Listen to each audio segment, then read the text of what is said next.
All good? Very good. All right. Well, there's a few things we would like to talk to you about this morning.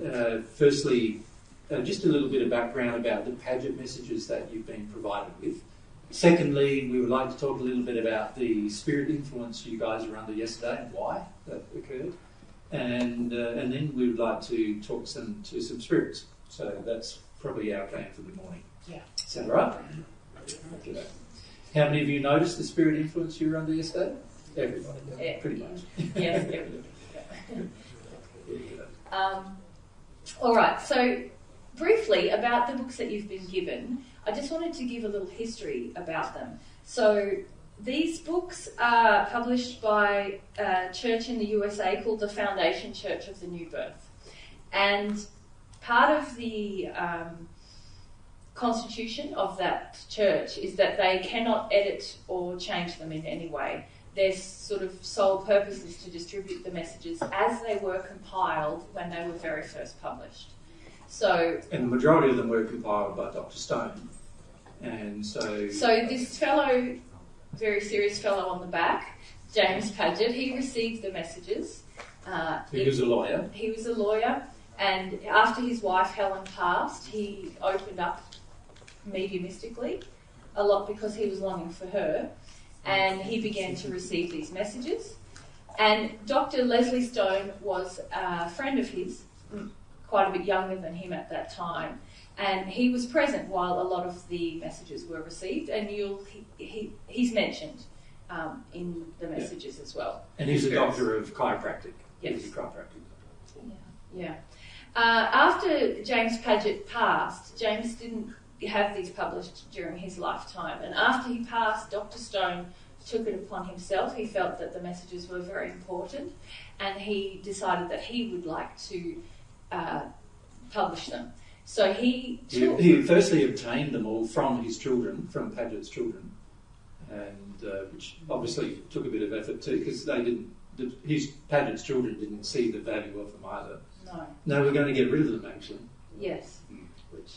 And I'm not sure if it's in this one, but we plan to do a bit of a project on our website where we have copies of the original automatic writing that Paget received, and they're quite difficult to read because obviously Paget was just giving over his hand to He was doing it so fast that it all sort of joins together when you're reading, when you're writing it. Yes. And it needs to be deciphered like doctor's handwriting. Yeah. So Dr. Stone did a lot of that work on a manual typewriter, and he typed out a lot of the messages, and he began to compile these editions before he passed. So we're coming forward now a half a century almost. And so he compiled this first edition, which has a lot of the potent truths of God's truth in them, and the second edition, and I believe he was involved. Or the second volume. Sorry. The first volume and the second volume. Yep. And I believe he was involved in commencing the third volume, but he didn't finish that before he passed. But the Foundation Church of the New Birth has, they don't want them to be altered in any way. They want to preserve Leslie's work. So, and obviously Paget's messages that he received. So you'll see in these editions there's actually some typos, some poor formatting or grammar and different things, but that is actually because they are so dedicated to that tenet that they won't change the messages, that they won't change those things either. So part of the reason why we wanted to give you these editions is that there are other editions that other people, because these are not copyrighted, and the church willingly shares the messages with everyone without copyright. Other people have compiled other editions, and some of them are good as well, but some of them have actually been altered. The actual text in the message has been edited, so parts have been taken out. And so the reason we wanted to give you these ones is because we know that hasn't happened with these ones.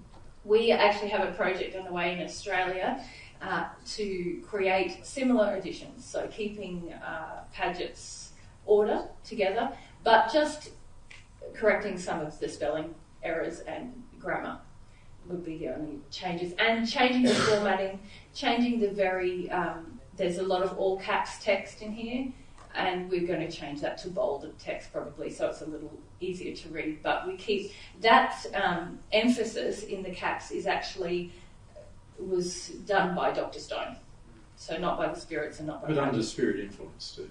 Yes, yeah, he was quite well guided, obviously, yep. Dr. Stone. Yeah. So that's a little background on these editions. Mm. And the copies you've got are not good quality, unfortunately, because we got them printed. The church got them printed by Amazon, and unfortunately, with all of the stuff that was sent via the UK, all of them were damaged in some way. So you'll find there's glue everywhere and other things like that too, unfortunately. And also, we really wanted to provide you with hardcover copies, but they don't produce them anymore. So we're trying to find a printer who will actually produce hardcover copies, because they last a lot longer. And it's the kind of thing you don't want to read on a computer. You want to be able to sit down in peace and quiet, no tech coming at you, and just, ponder. And also, the trouble with computers is that generally darker spirits are attracted to things when you use tech. And when you use something like a book, it's often free of that spirit influence. So we ourselves are going to do a lot more producing of books in the future, but that's when we get around to it. Yeah. When we have time. Yeah, when we have time. Yeah. But it's a big passion project of mine to create some books from the material that's already been presented to you via video and audio format, to create some books of truth. Yeah. That you can read again without any tech, watching things on tech. You know that being here is a very, very different experience, isn't it, than watching it on your telly at home, isn't it? Or listening to it on audio. And there's a lot of reasons for that. And one of the reasons is because of the spirit atmosphere. And sometimes the spirit atmosphere is very dark, and so you get that heavy suppression. And then sometimes the spirit atmosphere improves, and it depends a lot upon, in fact, your emotions as to how the spirit atmosphere fluctuates, ebbs and flows. So I just would like to talk about that with you for a moment, because many of you were under heavy influence yesterday. Many of you were nodding off, going to sleep, and I know I may be boring at some points, but I also know that I'm not that boring that everybody's going to go to sleep. So what we need to do is discuss the general dynamics of what's going on when these things happen. Now, on this particular trip, and on our prior trip, in fact, to Europe and the US and UK, there is a lot of heavy spirit influence trying to prevent Mary and I from sharing truth in the Northern Hemisphere. And a lot of that pressure is coming because a lot of the spirits in the Northern Hemisphere fundamentally control all of the world systems. They control the political system, the religious systems, the economic systems, the medical systems, and they sort of see Mary and I as interfering with all of those systems, one way or another. Well, interfering with you, who might interfere with the systems? Well, fundamentally, they are, they feel that we're the first point of interference. So Mary and I get a lot of attack because of that, and particularly when we come to the Northern Hemisphere, more so than the Southern Hemisphere at times, because there's just a lot of heavy influence in the Northern Hemisphere trying to keep all of those systems in place. And these systems are worldwide dominating systems that dominate your daily life. Most of your daily life is dominated by the systems that are in place, and many of you sort of just accept it as a normal course of your life. So these systems are fundamentally unloving, and therefore anything Mary and I discuss with you is going to have some kind of confrontation with either one of or all of them at any one point in time. Any of our discussions generally are confronting every single system that's present on Earth. Now, obviously the spirits who are involved in managing these particular systems and keeping them are very concerned about there being any changes with regard to them. They're okay with the modernisation of the systems in the sense that they're okay using tech to modernise their systems, but they're not okay with the complete dissolution or the discussion of how unloving these systems are, because then people may start, trying to change the systems rather than living in them.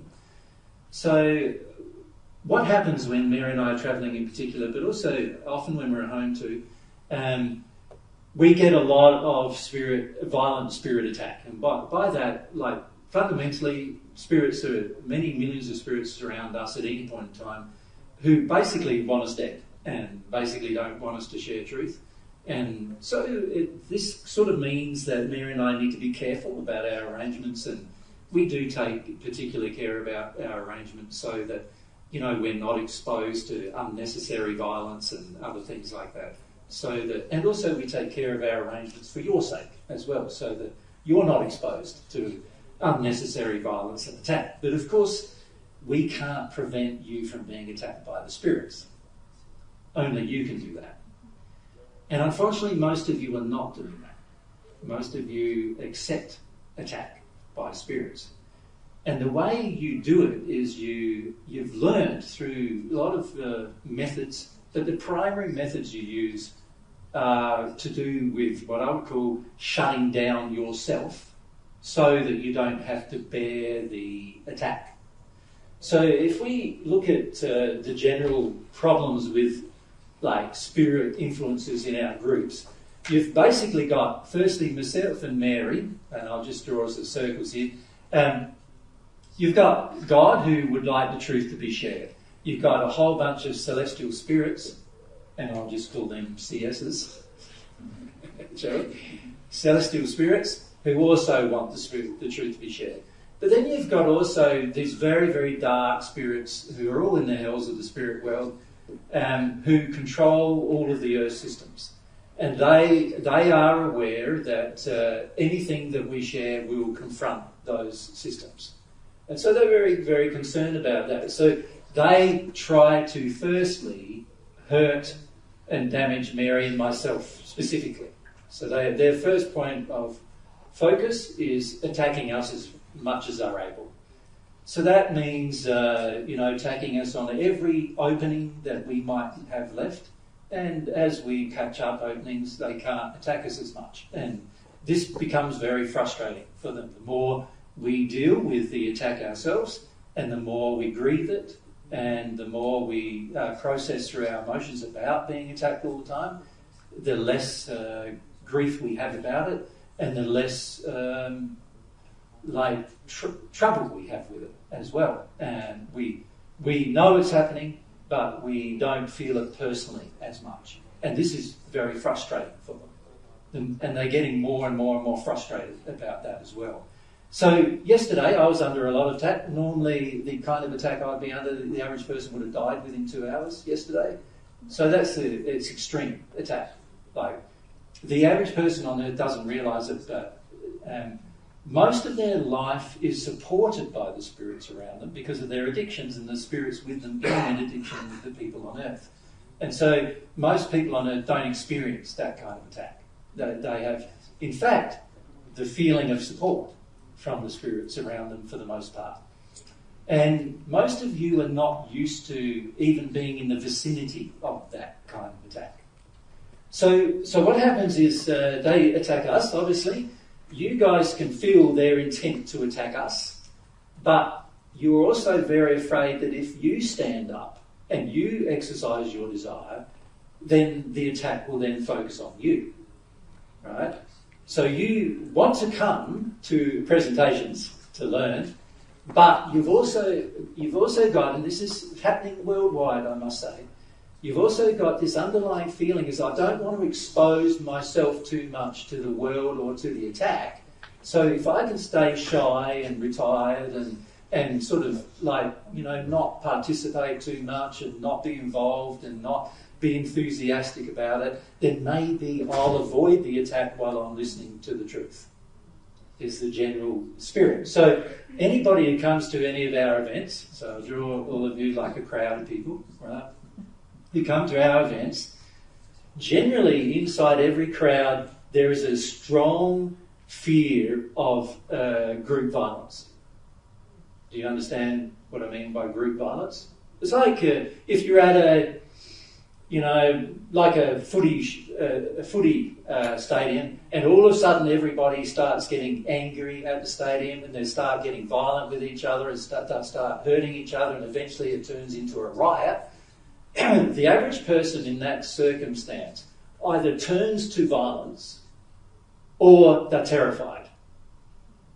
There's very few people who stay in a state of love in that circumstance. Does that make sense? They'll either turn to the violence itself and become violent themselves in order to supposedly prevent the violence of others, or they become terrified of the violence and want to try to run away and get away from it and flee and get away as soon as they possibly can. When, though, you feel trapped, then most people will just sort of shut down.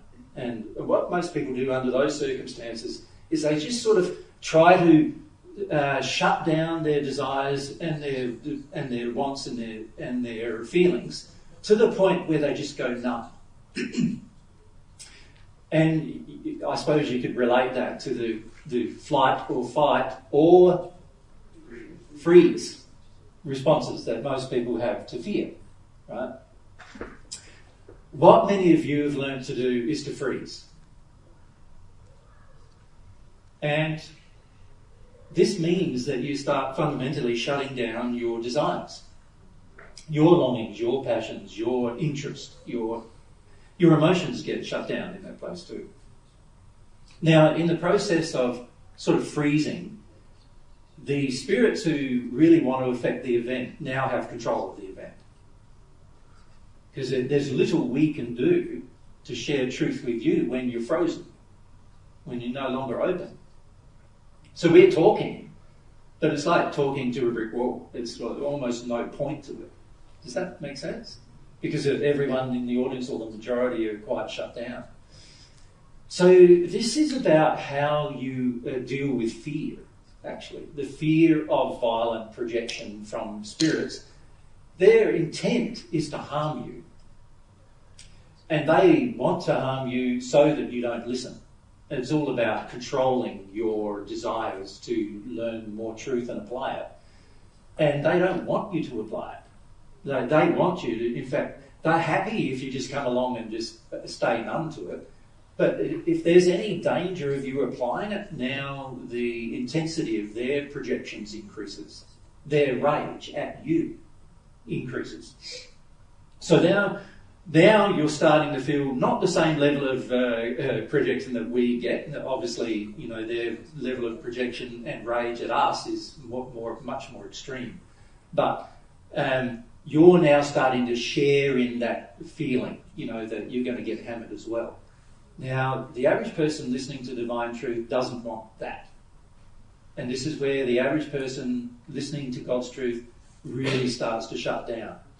Now, I talked about this a lot in the first century, actually. It was a big problem then too, where everybody, would start talking and then everybody would just shut down. And I actually gave some illustrations, which are actually recorded in the Bible, about the different seed that falls on different soil. So those of you who are Christian would recognise some of those, what we call in the Bible parables or illustrations. And the illustration of the sower and the seed, which is recorded in 3 of the Gospel accounts, that is an illustration I actually did give to help people understand that it was all to do with their heart as to how the response would occur. Now, if you're the kind of person who wants the agreement of others, or you want things to be easy, then you need to stop listening to God's truth straight away, because it's not going to be easy, right? It's not going to be easy because every single thing you hear from God will confront every single system you're living in. It'll even confront your relationships with your parents, your children, your relatives, It'll confront all of your business relationships. It's going to also confront all the systems of earth. And if you are going to stand up and be counted with regard to God's truth, with regard to God's love, then you're going to be a part of that confrontation. Now, I'm not saying you'll want confrontation. I'm just saying people are going to attack you for your stance. Right? This is going to happen, and I said to our first century disciples, as you would call them, that it was going to happen to them too. Right? And you can actually see, if you read the gospel accounts of the Bible, there's many times where I've said to people who are following us, if they attack me, they're going to attack you also. Make sense? The problem is, for many of you, is you're not prepared for it. There's not enough of God's love in your heart yet for you to be prepared for it. You also don't yet see the advantage of having God's love, so you're not prepared to enter life-threatening situations just for the sake of a belief. Like, you're happy to enter a life-threatening situation for the sake of an addiction, interestingly. Many of you do that daily, even. You know, you think about the world in general. Many people are on drugs and drink excessive amounts of alcohol, and they are in these terrible situations daily that are life-threatening situations, but to meet their addictions. In my mind, desiring to put up with a life-threatening situation because of an addiction is not a worthy price. But many of you think it is a worthy price. Conversely, many of you think putting up with a life-threatening situation for the sake of a belief is not a worthy price. And I think it is. I think if that belief is true, then bring it on. Right? And that's the major difference between a person who has a lot of God's love in their soul and one who doesn't when it comes to living on earth, is the courage that you will have because of your conviction and because you know you are in harmony with God with regard to what you do. So we understand that this part is tricky because as you're in the fledgling stages of your development and your connection with God, it requires quite a lot of you to remain focused on God as the goal while there's external pressures, and you don't necessarily feel the rewards of that relationship with God yet and the faith that it's possible. Yeah. So on one hand, you're getting attacked, but you don't yet see the benefits of it. You know what I mean? You just want it to stop. You just want it to stop. Yeah. And the average person on earth, of course, nowadays is very addicted to comfort as well. So when you feel so uncomfortable, and spirit attack is a very uncomfortable feeling because they're trying to, the way they attack you is through every opening in every bodily system you have. So that includes your nervous system. It includes your thoughts. It includes your feelings. It includes your sexual behaviour. It includes your spiritual ideas, your beliefs. It includes your physical life in terms of whether you have enough to eat, drink, and so forth.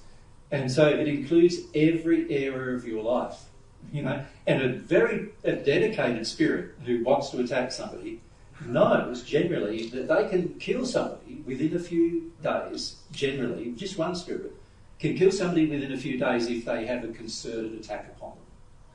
Or they can motivate you to kill yourself, right? Which often happens. Worldwide, as you know, suicide is increasing, and this is one of the reasons why. Right? Because many spirits know the power they have. When they don't get their addictions met, they then get angry, and then they know the power they have when they're angry over people, because people generally are very afraid of other people being involved in their whole own bodily systems, even to the point where you feel like physically, emotionally, spiritually, and sexually terrible, right? Which is really their goal in many cases. So I can see a number of you would like to ask questions now. So shall we do that? But I don't want to spend a lot of time on this. I'm just trying to expose to you what the problem is, yes? what we can do in that moment when we hear that attack, like practically? Number one, pray. Yeah, remember prayer has to be, though, a sincere longing to stay, and in this case you could pray about staying connected with you, staying connected with yourself, not avoiding yourself, not running away from how it feels. Be honest with yourself about how it feels. The more honest you are and sincere you are about how it feels, immediately you'll find they have less power over you. Can I illustrate something here? So if you think about it,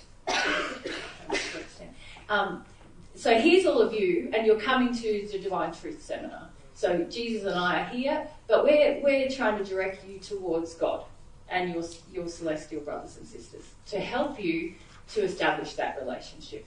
So your desire brings you here. This is like a little spark inside of each of you that gets your bottom in the seat, gets you on the plane. Wouldn't be here otherwise, right? So that's you wanting this. And then when all of these spirits come along, and we can say it's spirits, so if we draw a little, there's lots of them. Yep. But you can also say that there's people on earth as well, can't you? Who want to oppose you too, yes. They want you to be in a certain direction and not necessarily having this little spark for God.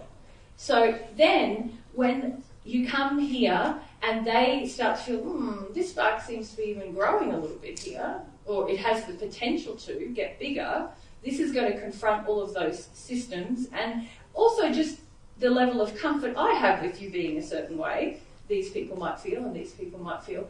And so then they start to project their feelings at you.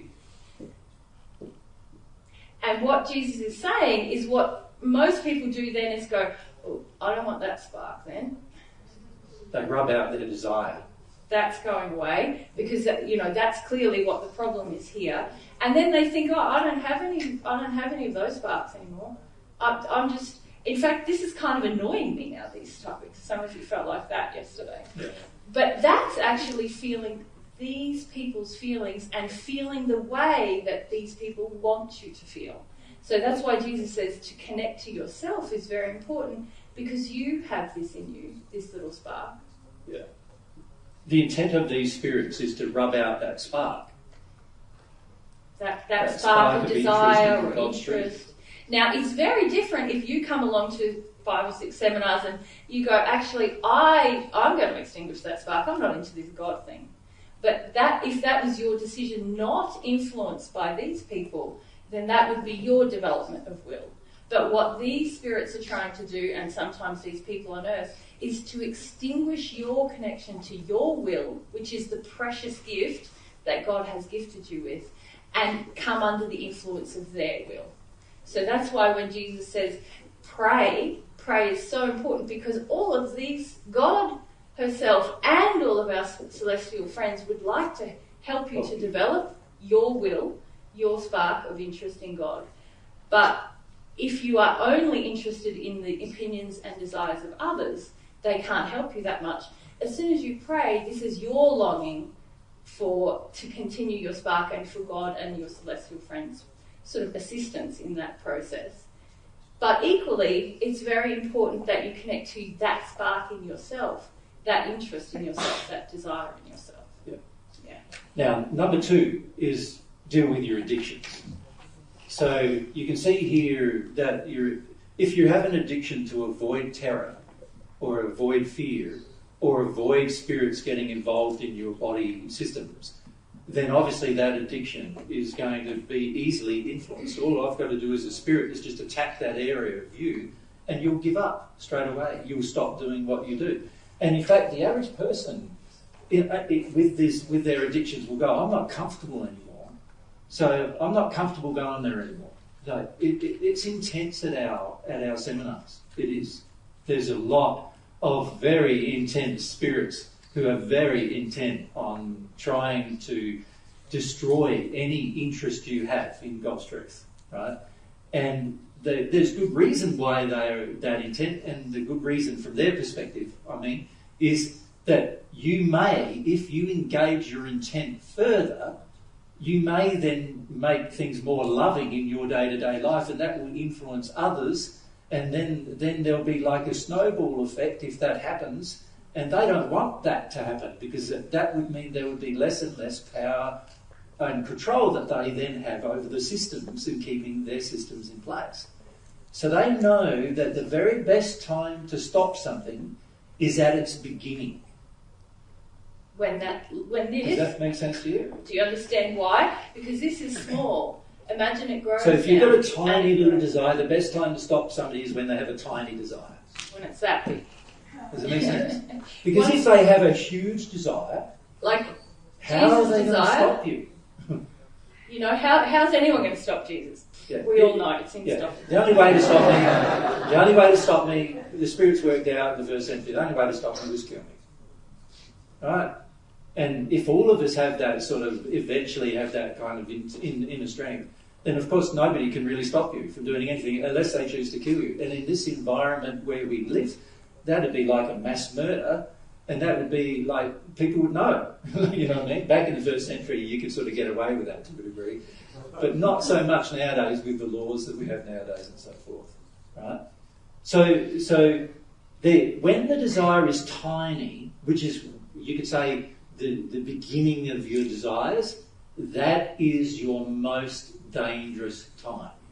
In any pursuit you have. So, you know, it's when you begin a relationship with somebody, it's the same thing. Your desire is tiny at the beginning. That's when your friends and your family get into your ear and tell you why you're interested in that person and what's going on there, and we think that's bad for you.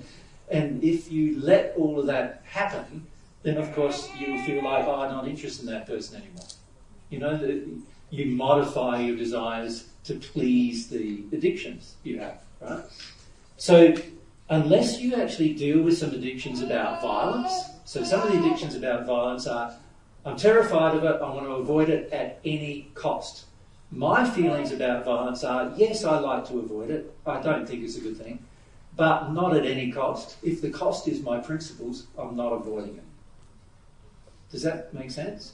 For many of you, even if the cost is your principles or God's principles, you will choose to avoid it. But for me, that's a no-go area. For me, it's sort of like, if the cost is God's principles, then conflict is going to happen, because I'm not, I'm going to stick with the principles, and no matter what pressure you bring to bear, including violence, I'm not going to stop sticking to them. Right? So if you deal with the addiction of avoiding it at any cost, then you can see straight away the dynamic starts to change. Yes? Yep. We also have to mention just seeking comfort. Just, yep. I want to be comfortable. I want everyone to like me. I want my seat to be comfy. I want, I don't want to feel anything too overwhelming or displeasurable. So the addiction to seeking comfort. Yep. Also, it's about how you deal with fear. Most people have the addiction to avoid it by withdrawing from it, or reverting to anger. Or pandering, really. Or pandering, yeah. So like if Mary's angry with me, let's say Mary's angry with me, there's three responses I might have. I get angry back, right? That's about me trying to get power over her anger now. And now it's like whoever is the most angry will become the most violent, right? The second response is that I withdraw, I try to get away from her. Like I just try to shut down. Now, if I can't physically withdraw, can you see I'm going to do other withdrawals? I know, I'm going to like just try to shut down myself and shut down my desires and just try to make out that it's not a big problem and just, back off is really what I'm going to try to do. So that's my second response. The third response is I go, whatever you want. You're right. You're right all the time. Even when you're wrong, you're right. That kind of thing. That's me now in pandering mode, my pleasing mode, pleasing the abuser. As almost every audience we participate in, they like those second two responses first. So they like to either pander to the abusers, in other words, do what they want, or they just shut down and withdraw.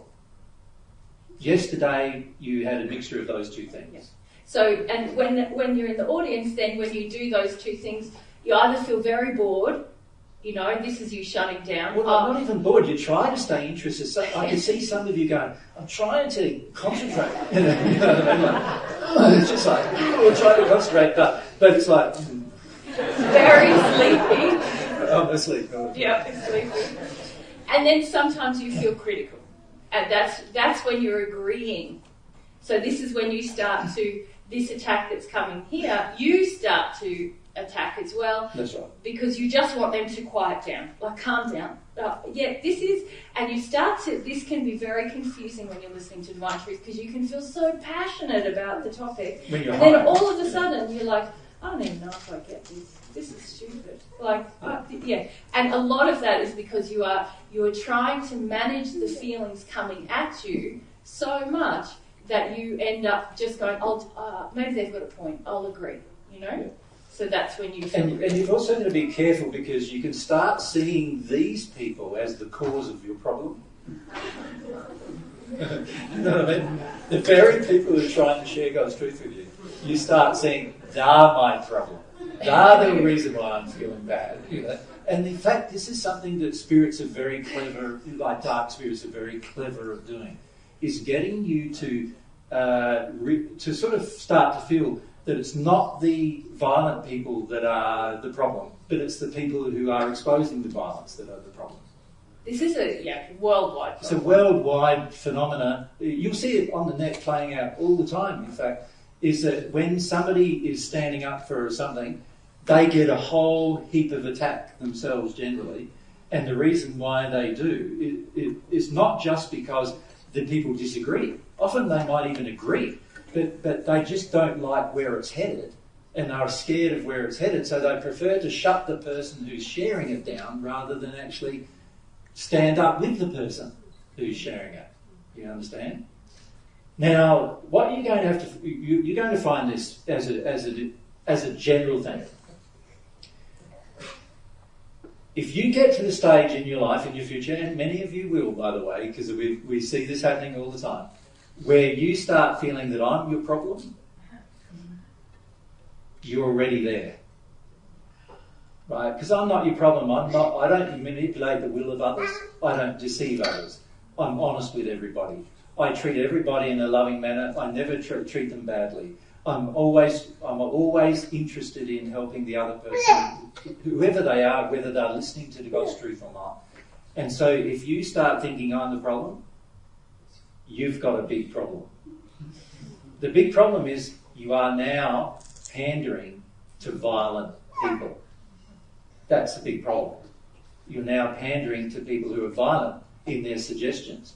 Like, the media has played on this for years with us, where they try to inflame millions of people. Like, we've had millions of people look at different, TV shows about us, and we get tens of thousands and often 1,000 emails after a show, and all abusing us without any knowledge whatsoever about what we're teaching, without any knowledge about our personal life or without any knowledge about anything. And they do it with immunity, the media, because the average person on earth has this response to violence.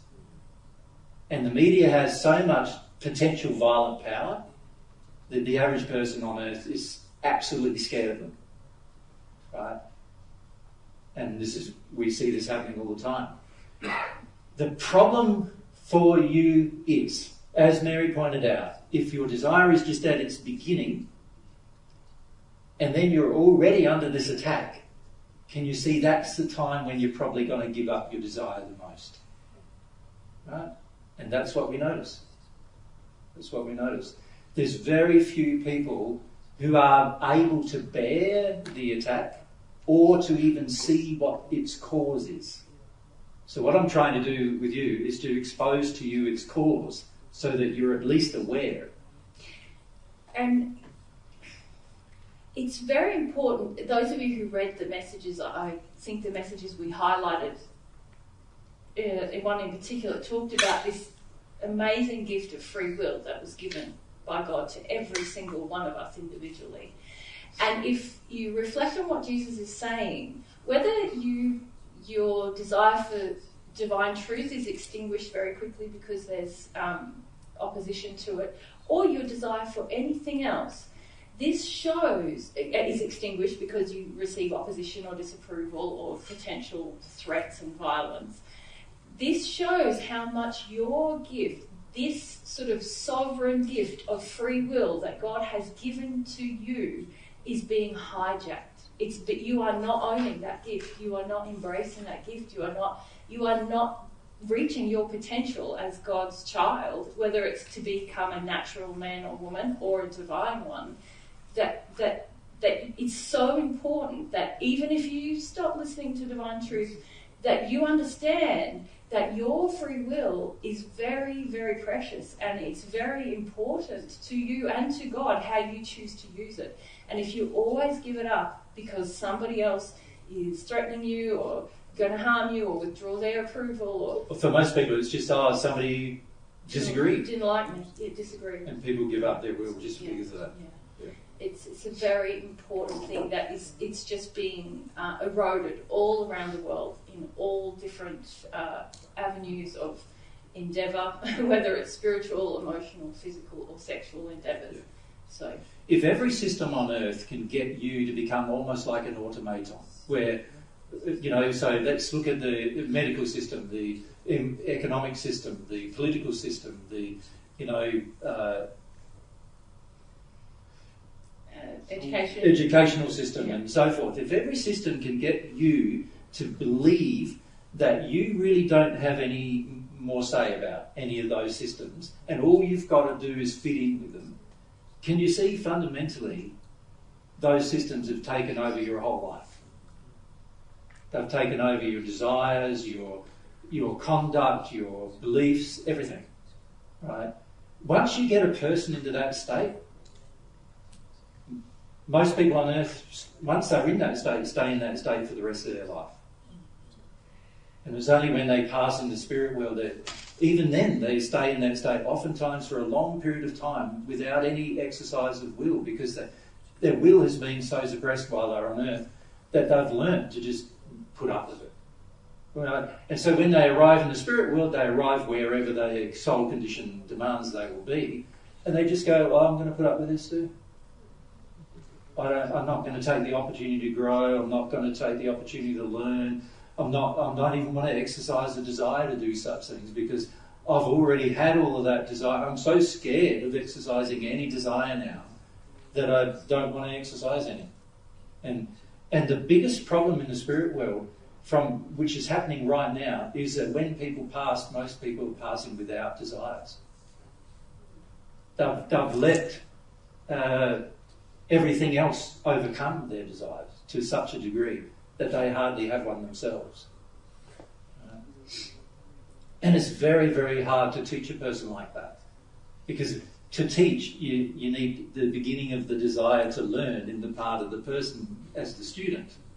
So the relationship between teacher and student is such that the student is only going to be a good student if the student desires to learn. Right? And if you no longer desire to learn, then you can't be a good student anymore. You're not going to learn. It doesn't matter how great the teacher is. You're just not going to learn because you don't want to be a student anymore. And this is the fundamental suppression of the will, which is going on this planet constantly now. And they're using every single device at their disposal to do it. So even your mobile phones are eroding your will. So you can't turn things on by choice. Every new thing that comes to your mobile phone is automatically on, and you've got to find out how to turn it off. Right? That's an erosion of your will. It shouldn't be like that. If it was loving, you'd provide a device that you'd say, you've got to turn on everything that you want has to be turned on first. Not it all is automatically turned on and you've got to turn it off first. Right? So these So your devices, even the devices themselves, the programmers of these devices are manipulating your will. They're so dark. They know They're consciously doing they're it. consciously doing it so that you spend more money, so that you're more influenced, so that you do the things they want you to do. You know, why is it that you get to a weather thing on your mobile phone and there's ads? What do you think they're doing? Everybody wants to know the weather, so while they want to know the weather, let's influence their will so that there's other things they have to be forced to know, because you've got to skip through it all, right? You're going to see it. They know that all they have to do is give you an image and you'll be interested. So they design it that way. And every device, every piece of software out there now, aside from maybe public domain ones, but all, you know, sort of all the operating systems like Mac OS and PC, the Windows OS, they're all becoming more and more bossy to you. And yet you're meant to be the controller of them, the person who, you know, uses them, but now they're using you. They're supposed to be tools They're tools. that we use, but now the tool is dictating to us what we do and what we're allowed to do and how we're allowed to use the tool. It's like me giving you a hammer and then the hammer telling you what to do. Right? And you know, give someone a hammer, well, there's nothing that the hammer can do by itself without you wielding it, right? That's the appropriate use of a tool, because your will's involved. Right? Now, there's a lot of tech that we could turn into that kind of, you know, proper, loving manner in which it's used. But of course, that is not the goal of these organisations making it, because their goal is money, leveraging you as a money-making machine. Their goal is to leverage you into doing something you would otherwise not do by choice, right? So, you know, this influence over your will is so powerful, and this is where it all begins. You know, at the spirit level, the unseen level, the level where you're not aware it's happening. Interesting enough, when it comes to physical devices like mobile phone and computer and all these other things, you are partially aware it's happening, but you accept it. But with the spirit stuff, you're accepting it because you're not aware. Right? So you need to learn how to become aware of what's happening, how you're being manipulated. Yeah? Make sense? Yeah. All right.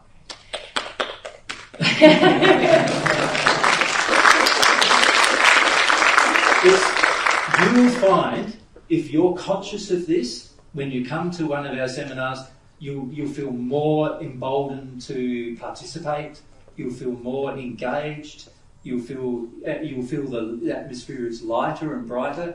At home, it's really interesting because now there's a group of people who are okay with getting attacked and standing up, and we have fantastic conversations because of that, right?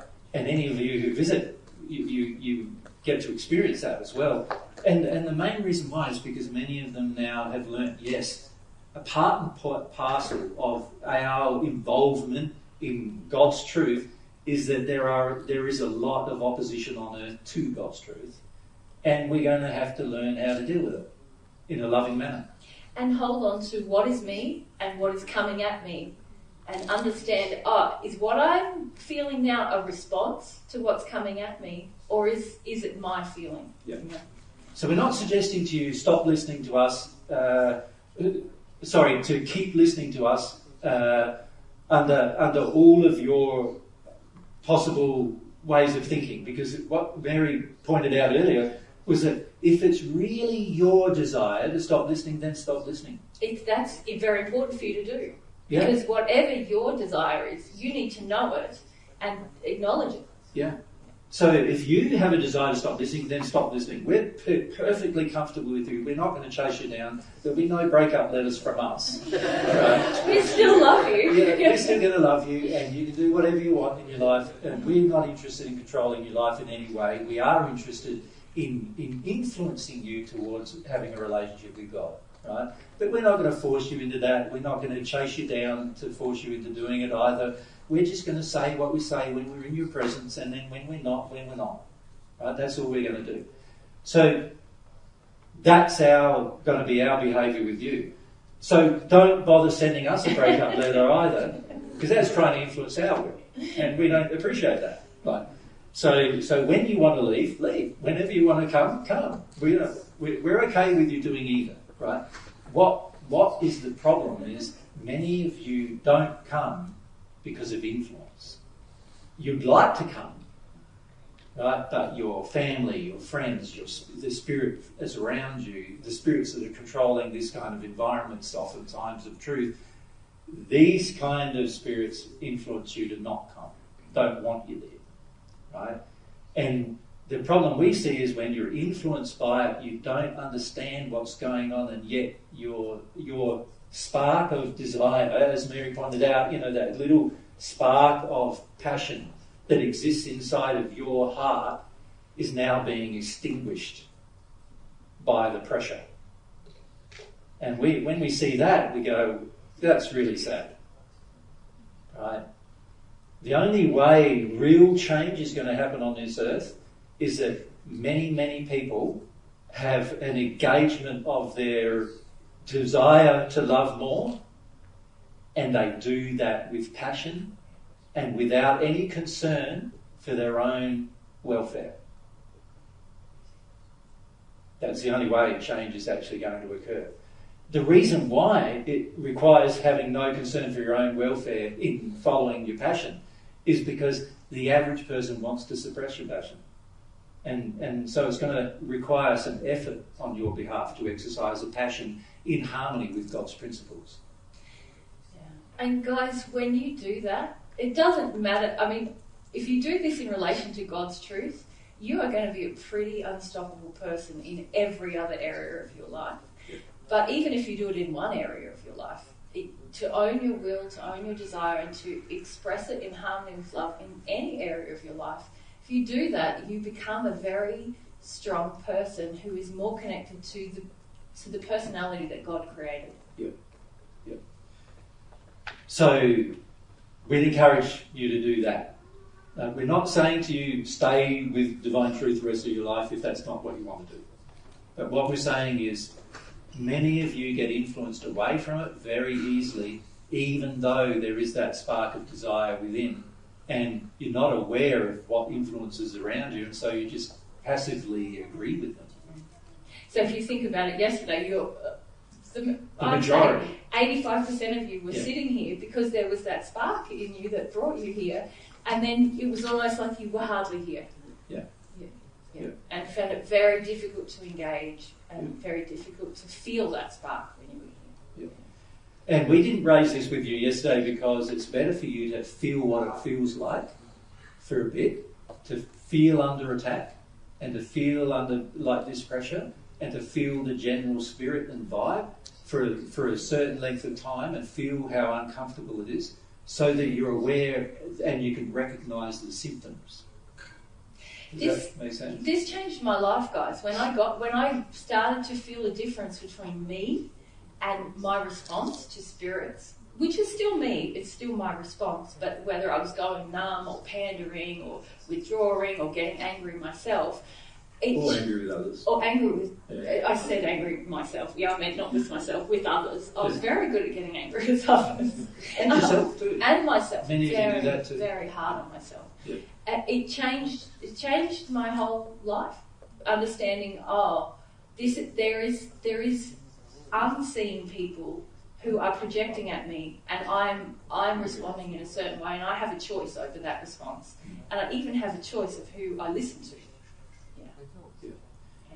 Now, what you'll find as you grow in love is that you'll patch up the ways in which they can affect you physically, emotionally, nervous system-wise, spiritually, sexually.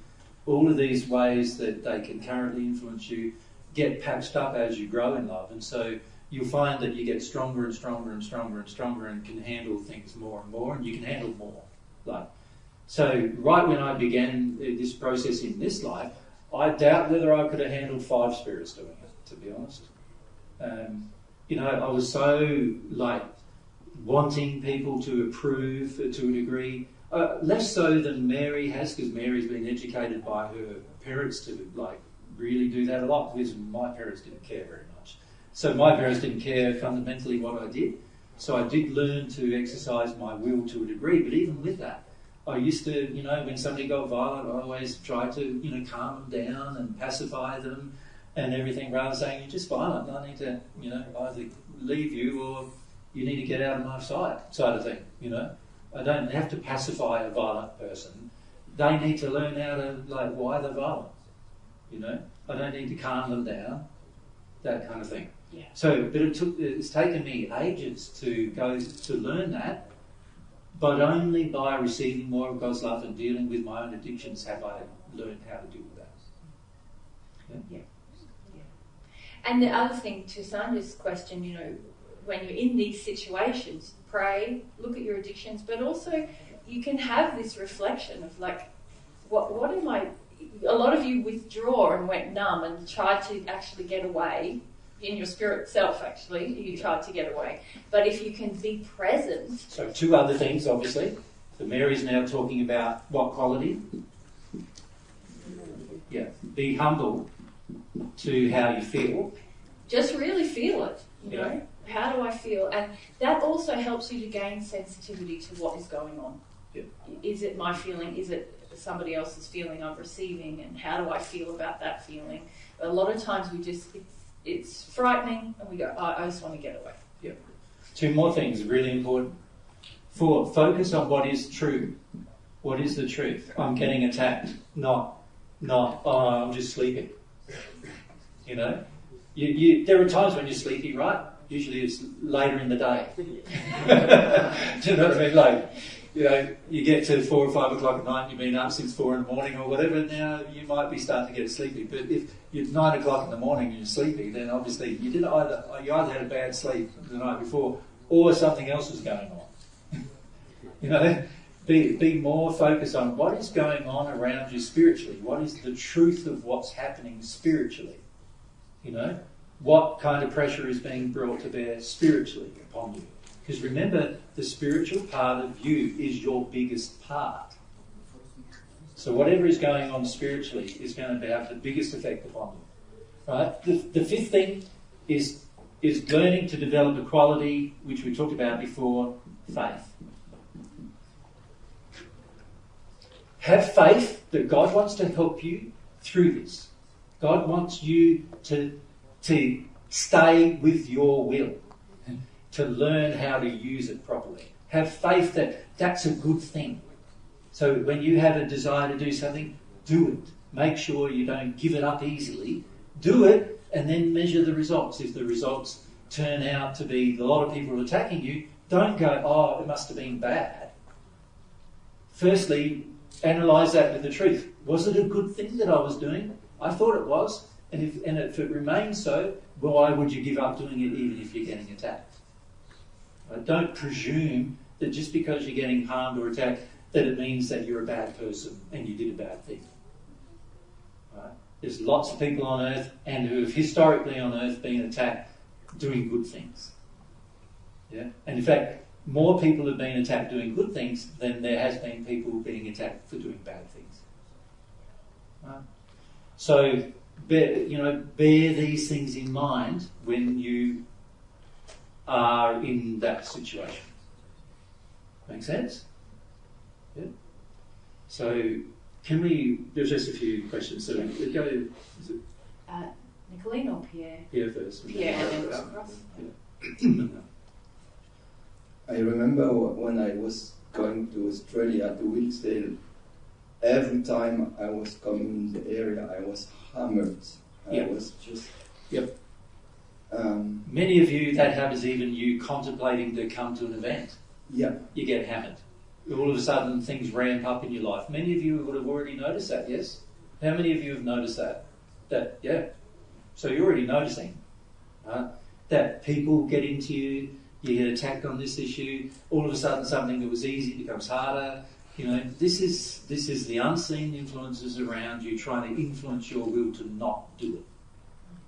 Yeah, and I remember it was maybe the 3rd or 4th time. It was before an assistance group, and I remember I made the inner decision really my will involved, I'm not going to listen to you. And there was a before and an after. Yeah. It was just, it was okay after that. That's right. A lot of times you can make, even just understanding the power of your will, as Mary was just saying. Your power of your will is you have control over what kind of influence they can bring to bear upon you. If you are a person who panders or you agree with others easily, this means your will is often weak, right? A person with a weak will is easy to manipulate, easy to pressure, easy to push around, easy to control, right? And so your addictions also make you easy to control. All they've got to do is say, oh, you're not going to get that addiction if you do that. Oh, I'm going to give it up then, because I want the addiction. They make you easy to control. And often, when we're not decided about a path or not decided about an idea or a pursuit, And when it comes to divine truth, many of you are in that boat, right? You haven't decided yet. But if you have addictions that say, well, I need other people's input in order to make a decision, this opens us up immediately. A big turning point for me was very, very early on. Well, a lot of people have a lot of opinions about what I'm choosing to do now, but it's going to be, in the end, my decision. I'm going to decide for me whether it's right or wrong with God's assistance, but I'm going to stop looking outside of me for answers from people who know less about the matter than I do. Yeah. But you can still have a weak will, because I've had a weak will. I'm just learning my will recently, and still take that decision. Correct. Well, it was an exercise of your will, Correct. So it did strengthen your will in that time. And it was just learning to use my will strongly in one direction. Just in one pursuit, yeah. The key is to learn how to use it strongly in every pursuit of your life, of course, because that's going to help your life significantly. But when it comes to God's truth is going to have the most long-term impact in your life. So our suggestion to you is make sure when you make decisions about it, that are your decisions and not decisions of other people forcing you or pushing you or violently pressurizing you, or just the opinions of, oh, you're not going to be one of us anymore if you do that kind of thing. Make sure it's your own decision. Be the individual God created you to be. Yeah. Okay, so first I'm very scared to ask questions. It feels very overwhelming. Well, can I just address that now, straight away? Please. Many of you are afraid to ask questions in a forum like this. And I know sometimes when you're with 100 other people, you're worried about what they think about you, worried about what they feel, and worried about how they look at you, and worried about even being on a camera and all these kind of things, right? But fundamentally, if your will is developed, you'll want to know anyway. No matter what the risk, you know what I mean? So it sort of feels to me that still, as Mary's pointed out, is an issue of will. Like, do you honour your fear about how everybody thinks and how everybody feels, or are you just going to speak up and say what you feel and think? So I'm going to ask you about that. Good. Because when I was 9, my mother tried to kill me. And she wanted to kill me and herself. And I have some huge issues with the free will, like understanding my will, and how I feel like I destroyed her will because I stopped her. So I'm very confused about it. Well, I'm not hearing clearly now. So let me say Sorry, it back I know to you you're because I coming. know you're emotional. Yeah. And you tell me if I got it right. Yeah. When you were 9, your mum tried to kill you. Yes. Yeah. And you stopped her in that process. Yes. But you now feel very frightened about using your will, and almost that you harmed your mother by stopping her in that action towards you. No, you didn't. And you didn't. No. But it is feelings that obviously come from before you were 9 even, about the use of your will in your family, that just need to come out of you. Yeah. Now, we understand that many of you have grown up in quite abusive families where even dad and mum just pushed you around all the time and got angry with you whenever you decided to have your own decision, and got angry with you even if you had a thought that was different to theirs, and got angry with you when you had a feeling different to theirs. But these are all still emotions that you can deal with and work your way through. you want to get to the stage where you really get your own will, where you really honour it. And you also honour the, ironically what will happen is when you honour your own will, you'll also honour the will of others. Everybody else. So when you can feel in somebody else, oh, you don't want to do that, then you won't encourage them to do it. You go, well, you don't want to do it, so, you know. So you see this in partnership a lot, where you know, let's say we're driving along in a car, Mary wants to get a cup of tea, I don't want one, right? So now the average party in that environment is going, oh, how can Mary influence me to stop and get a cup of tea? Now, if I'm the one driving, I don't have to stop. But if I'm honouring Mary's will, if she wants a cup of tea and I don't see any harm in it, then why wouldn't I stop?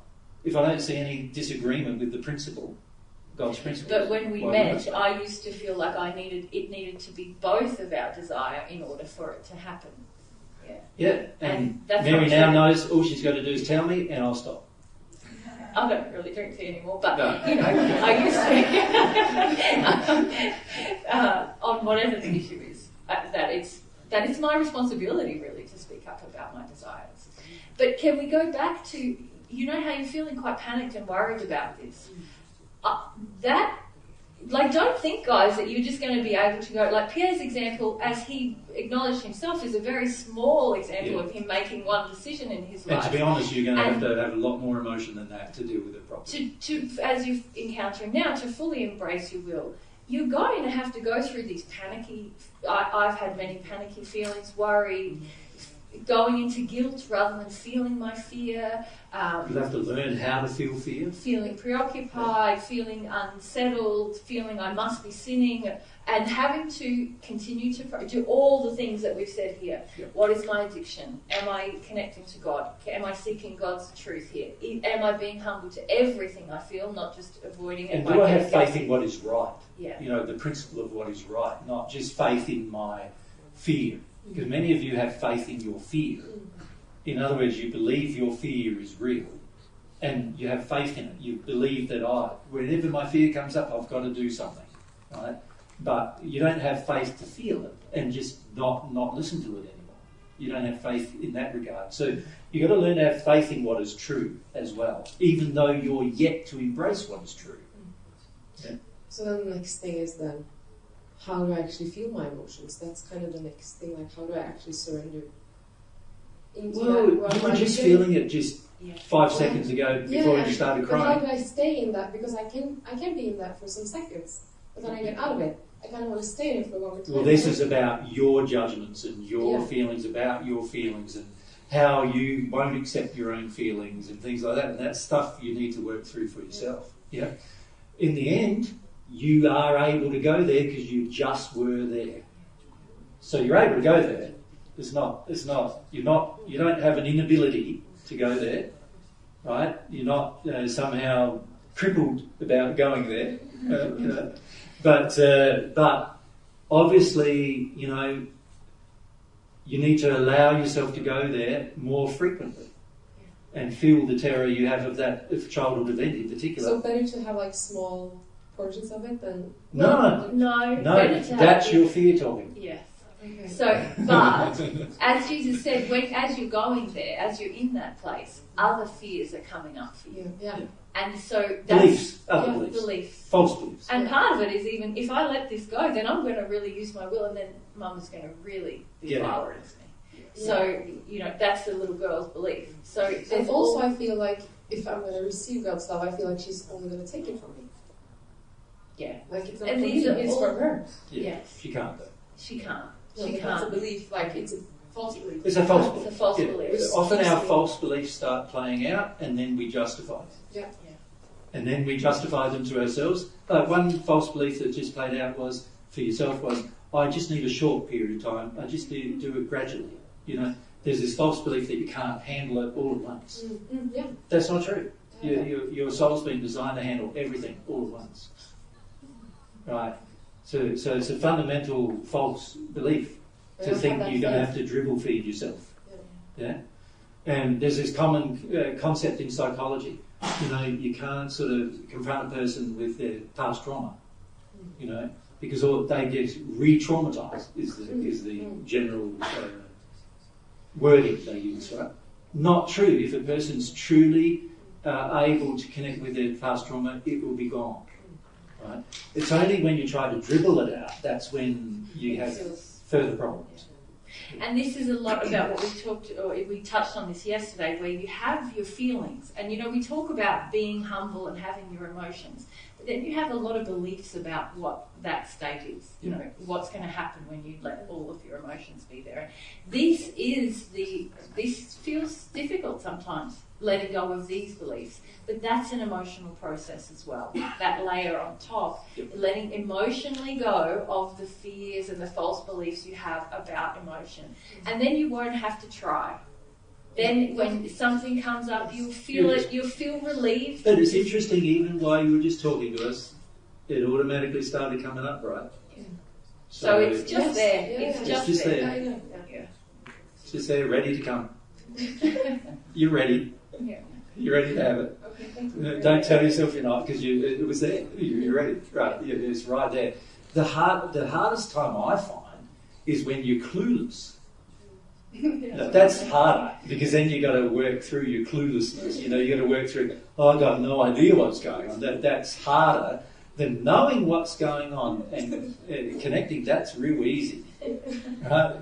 Once you know what's going on and you start connecting to it, it is a breeze after that. So that the hard part's done. The real hard part is not knowing that, or being in denial so much that you don't understand or know. That's the hardest part, and that you're going to find that in your futures. You'll find that it's a pleasure to get into emotions, even when they're grief. It's a pleasure to get into them. It's a relief to get into them. The hardest part is not knowing what to get into, not knowing what's actually there. That's really much more difficult. And having somebody to help you to know what's there is great, but God knows what's there. So He's your greatest helper as to what's there. He knows each of you intimately, right? So He knows exactly what's in you, exactly what's there. And this is why the relationship with God is so important to me, because God knows exactly what's there that I need to address. Right? No, you guys might be able to help me or might not. I've found personally that hardly anybody has been able to, because everybody comes at problems from their own perspective. Right? So unless they themselves have experienced what I'm experiencing, they won't know what I'm experiencing, right? So I've found that the most reliable help comes directly from God and from spirit helpers. So if I have a hard time connecting to God because I feel like God actually doesn't have that personal love only for me? Yep, but that's just another false belief. Yes, but is it more like, would you recommend to then just still try to connect to God and Yes. then try to connect to the Spirit? And also understand, keep telling yourself it's a false belief. Yeah. And that you can I'm feel letting it. myself be governed by my false belief. I'm not focusing on having faith on the truth. I'm just saying, God won't care about me. But it's a false belief, and I'm telling myself this false belief over and over again. That's not good, right? If I listen to myself telling myself my false beliefs over and over again, do you think I'm going to make many changes? No. Whereas if you seek out God all the time, that belief will become emotional for you. Yes. And this is where the power is in seeking out God, because you start to then feel that belief as a grief. Yeah. And then it doesn't govern you. Yeah. But then, like, yesterday was difficult because I feel like I'm not sincere. Like, that comes up as well. Like, since Honestly, there's no results. We can be talking about sincerity, and already these spirits are saying, you're all not sincere. Yes, right. They look It's into obvious that. you're not sincere. And it's obvious you're not. And you've got these words going on in your head, maybe I'm not that sincere as I thought I was. Who had that going on yesterday? Yeah, a lot of you. Okay. So just the fact that you're here, under duress from spirits, here still, and many of you have put significant effort into being here. Just the fact that you've put significant effort into being here means there must be some level of sincerity, doesn't it? Right? But this is the trouble: is when we become open to this kind of influence, we go, "Oh, maybe I'm not sincere. Maybe I'm not as loving. Maybe I don't. Maybe I shouldn't have. Maybe next time, maybe we shouldn't go because we're not good enough yet. That kind of thinking. This is exactly how they manipulated you. You understand? Exactly. That's what they want you to think, because they want you to not be in the presence of truth, as much as you already are. And if they can find any way to influence you out of that, so bring some violence to bear, might work. Or just get in your head and tell you how useless you are. That often works with people. And these are the things, these are the ways you're getting influenced. You understand?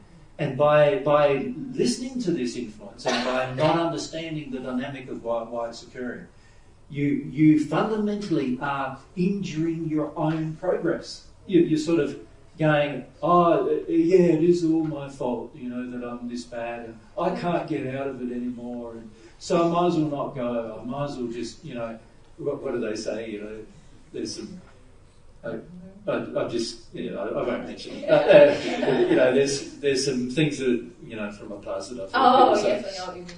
But you can get into such a self-absorbed, self-attacking place, right? Which is different than listening to valid feedback, right? But you can get into such a self-absorbed, attacking place that all you're going is, what's the point? I might as well give up now. And what do they want you to do? Give up your will. And you've done it. You just did it. Every time you have that, I might as well give up now, that's what you've done. Gave up your will. Now, there are things you want to give up. Like your addictions, you definitely need to give up. But you're going to need a strong will to give them up, right? You are. And they want you to not exercise a will and to live in them, to live in your addictions.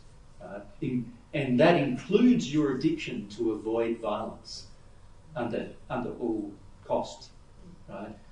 My feeling is, yes, avoiding violence is a good thing, but not under any cost. If there's a compromise of my principles to avoid violence, then I've now paid a way too high price. The same applies sexually. Sex is lovely. God designed it to bring you pleasure.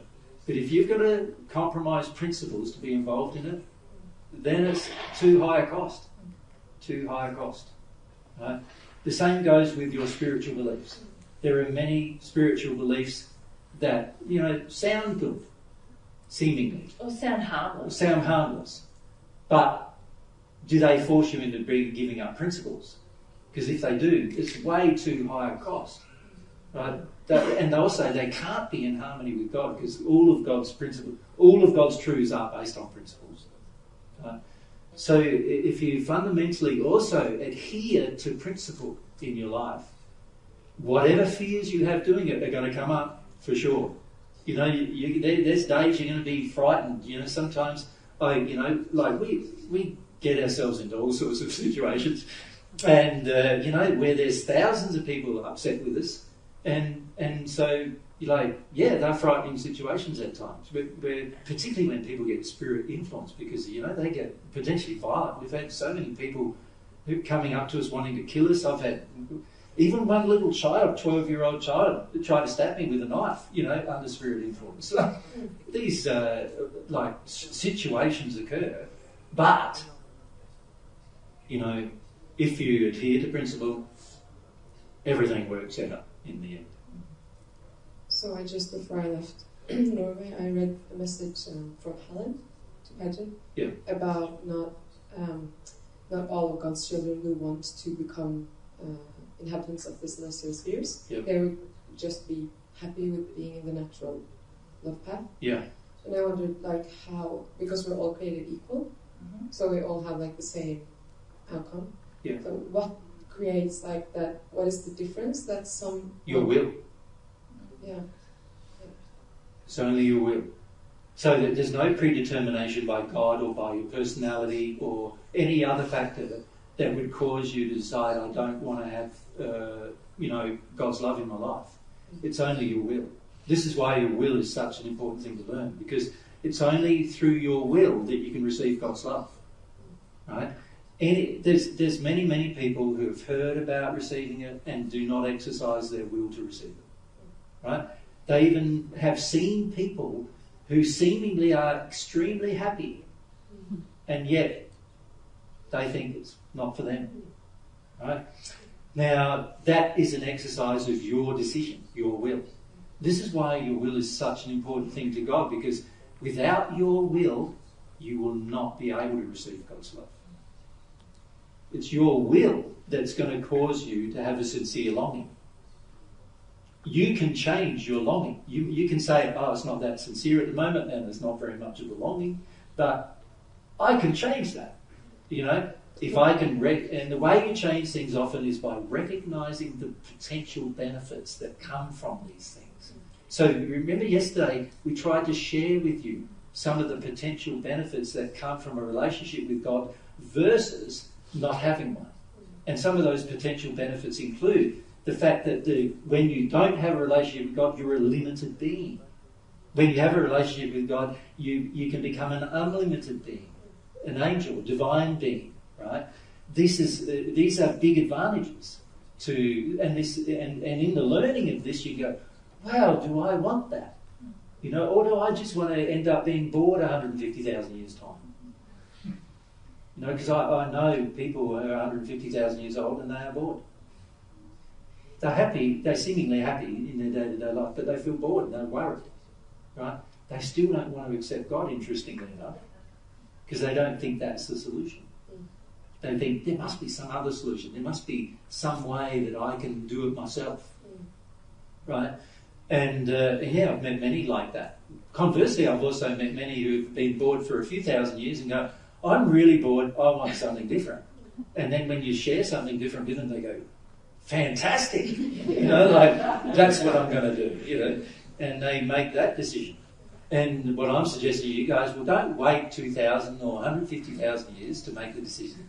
Do it now, right? When you're right at your early days, you're like babies. Guaranteed an interesting life for eternity. Yeah. On Earth, everybody on Earth in their first incarnation is a baby.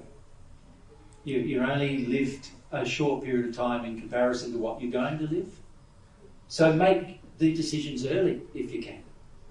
So could you you try to practice the one truth, but could you also then get off it? Is that even possible? Once you've received God's love, no. But people try. People try. And not receive the love, but you only try. Like you can receive love once maybe and then get off it, but once you're doing it consistently, you just won't. But we know many people who've listened for even 10 years. But they've never received God's love. Never received God's love, and then they decide it's not for me. Yeah, but they still don't know what's for them because they've not received God's love yet.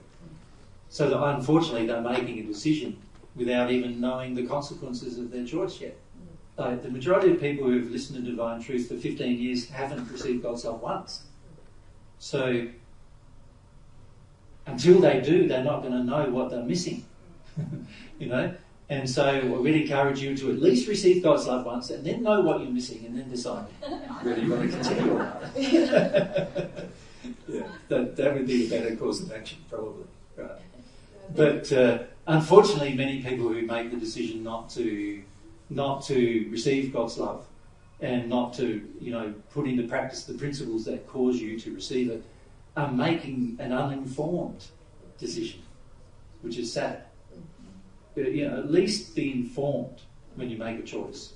At least make a decision based on the information or truth that you've gathered over a period of time. Yeah, thank you. This morning is very uplifting.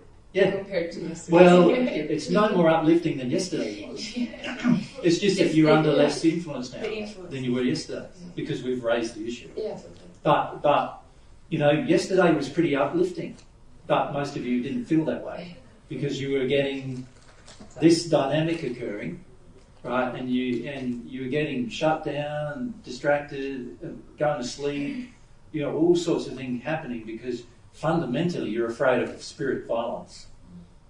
And the spirits around most of our events know, the average person who comes is fundamentally afraid of spirit violence. And so, they get to have some control over the outcome of our group. Now, this happened in England when we were there. The second morning in particular, it was quite bad in England just a few weeks ago. And for the same reason, people not understanding the dynamic. And in England, we could have chosen to address that, but we decided, no, it's important to let people sort of understand this heaviness that exists around me, even though I desire to be here, is caused by the fact that I am avoiding some fears and terrors that I need to feel about. Yeah? Now, I am busting going to the week, and it's already 12:30. Okay, so 12:30, we started. Okay. How about you guys? Do you need a break? Yes? Yeah. And you... Shall we have lunch now? Is it 2 hours lunch? Sorry? Lunch? Yeah, everyone's good for lunch? Yeah. Okay. So we'll have lunch now, shall we? And come back at 1? Is that all right with you guys? And then we'll continue with the conversation that we intended to have. Yeah.